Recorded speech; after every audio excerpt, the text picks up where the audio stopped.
வணக்கம் தமிழ்நாட்டு மக்களே, நாம ரொம்ப கவனமா இருக்க வேண்டிய நேரம் இது.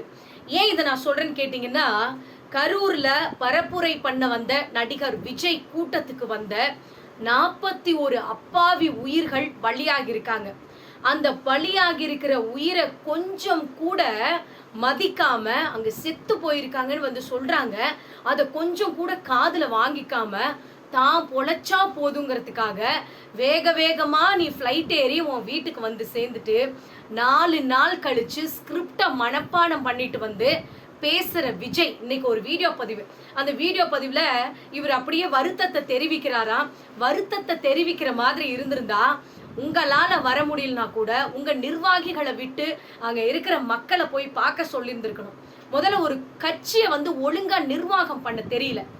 அங்க இருக்கிற குழந்தைங்க, அங்க கர்ப்பிணி பெண்கள் அத்தனை பேர் உயிருக்கு துடிச்சுக்கிட்டு இருக்கிறாங்க.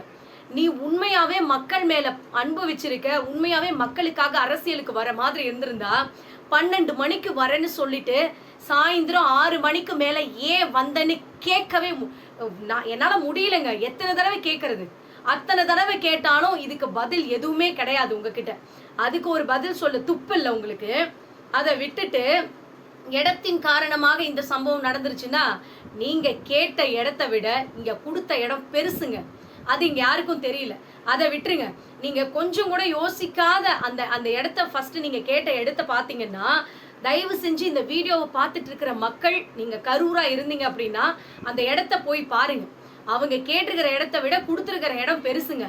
10,000 பேர் வருவாங்க அப்படின்னு சொன்னீங்கல்ல, 10,000 பேர் தான் வருவாங்கன்னு லெட்டர் பேட்ல எழுதிட்டு போய் காமிச்சிங்கல்ல. ஆனா வந்த கூட்டம் அவ்வளவு பேர் வருவாங்கன்னு உங்களுக்கு தெரியும் தானே. அப்புறம் எதுக்கு இவ்வளவு கம்மி பேர் வருவாங்கன்னு சொல்லிட்டு நீங்க வந்து லெட்டர் பேட்ல எழுதிட்டு வந்து வாங்குறீங்க? போலீஸார் பாதுகாப்பு இல்லைன்னு சொல்றீங்களா? மனசாட்சியில உங்களுக்கு கொஞ்சம் கூட ஏங்க அத்தனை போலீஸ்காரங்களை சமாளிக்க முடியலங்க. அவ்வளோ போலீஸ்காரங்க வந்து அந்த கூட்டத்தை கண்ட்ரோல் பண்ண முடியல அவங்களால. அப்படி வெறி பிடிச்ச மாதிரி இருக்கிறாங்க. உங்களை நம்பி வந்த அந்த ரசிகர்களை ஏமாத்தி அவங்கள வந்து சாவடிச்சுட்டு நல்லவங்க மாதிரி உட்கார்ந்து வீடியோ பேசிட்டு இருக்கீங்க. இதுல வேற சிஎம் சார் பழி வாங்குறதா இருந்தா என்ன பழி வாங்குங்க, என் தொண்டர்களை கை வைக்காதீங்க. யாருங்க உங்க தொண்டர்களை கை வச்சாங்க? இங்க நல்லபடியா பேசுனா நல்லதை சொன்னா யாரும் கை வைக்க வேண்டிய அவசியம் கிடையாது. ஆதவர்ஜன் என்ன போட்டிருக்காரு, என்ன பதிவு போட்டிருக்காரு? ஏதாவது சொல்லிட போறேன். என்ன போட்டிருக்கிறாரு? வன்முறையை தூண்டுற மாதிரியான பேச்சு, புரட்சி வெடிக்கணும். என்னங்க, தமிழ்நாடு அமைதி பூங்காவா இருக்குதுங்க. இந்தியாவிலேயே இன்னைக்கு சிறந்த மாநிலமா இருக்குதுங்க. அதையெல்லாம் மாத்தணுங்கிறதுக்காக இந்த மாதிரி வன்முறையை இளைஞர்கள் மத்தியில பரப்பிக்கிட்டு நாட்டை நாசமாக்குறதுக்காக காத்திருக்கிற இந்த கூட்டத்து பின்னால சில இளைஞர்கள் போய்கிட்டு தான் இருக்கிறாங்க. தயவு செஞ்சு சொல்ற, புரிஞ்சுக்கோங்க. சினிமாவில் இருக்கிறவங்க படத்துல வேணா தூக்கிட்டு போய் காப்பாத்தலாம். ஒரு இடத்துல ஆக்சிடென்ட் ஆகுது அப்படின்னா படத்துல வேக வேகமா தூக்கிட்டு போய் ஹாஸ்பிட்டல்ல காமிக்கலாங்க, தூக்கிட்டு போய் அவங்கள காப்பாத்தலாங்க. ஆனா நிஜத்துல எப்படி பண்ணியிருக்காரு பாத்தீங்கல்ல? வேகமா தான் தப்பிச்சா போதுங்கிறதுக்காக ஃப்ளைட்டை பிடிச்சி வீட்டுக்கு போற மனுஷனை பார்த்துக்கிட்டு உண்மைன்னு இதுக்கு மேலேயாவது நம்பாதீங்க. படத்துல நல்லவங்களா இருக்கிறவங்க நேர்லையும் நல்லவங்களா இருப்பாங்க அப்படின்னு தயவு செஞ்சு அந்த எண்ணத்தை நீங்க புரிஞ்சுக்கணும். நான் வந்து முழுசா நீங்க மாறுங்க, அவர் நல்லவர் கெட்டவருங்களா நான் இங்க பேச வரல. ஸோ நீங்க இதை புரிஞ்சுக்கணும். ஸோ யாரோ ஒருத்தவங்க வராங்க, அவங்கள போய் பார்த்துட்டா போதுமா? யோசிச்சு பாருங்க. நம்ம வேலைக்கு போனாதாங்க நம்ம சாப்பிட முடியும். நம்ம வீட்டில் இருக்கிற பெத்தவங்க நம்மளை எவ்வளோ கஷ்டப்பட்டு பெத்து வளர்த்து ஆளாக்கி படிக்க வச்சிருப்பாங்க. யாரோ ஒருத்தர் பின்னால போய் நம்ம சாகணுமா? இன்னைக்கு நம்ம குடும்பமே நடுத்தரவுல நிற்குங்கிறத அந்த இளைஞர்கள் வந்து போறதுக்கு முன்னால தெரிஞ்சிருந்தா நிச்சயமா போயிருக்க மாட்டாங்க.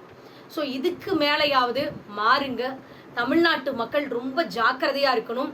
பிஜேபியினுடைய முழு கைப்பாவையா மாறிட்டார் நடிகர் விஜய். அதுதான் உண்மை. ஸ்கிரிப்டட், அவ்வளவும் பேசுனது அத்தனையும் ஸ்கிரிப்டட். 41 பேர் இறந்து போயிருக்காங்க, 49 பேருன்னு சொல்றாரு.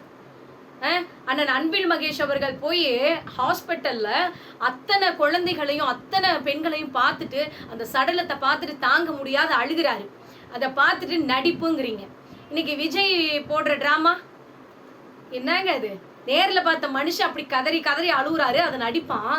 நேர்லயே பார்க்காம எதை பத்தியுமே கண்டுக்காம வீட்டுல போய் உட்கார்ந்துக்கிட்டு 4 நாள் ஃப்ரீயா இருந்துட்டு இன்னைக்கு வந்து வீடியோ போடுற அந்த விஜய் வந்து உண்மையா? இதை நாம தான் புரிஞ்சுக்கணும். இதை பத்தி நீங்க என்ன நினைக்கிறீங்கன்னு மறக்காம கமெண்ட் பண்ணுங்க. நன்றி, வணக்கம்.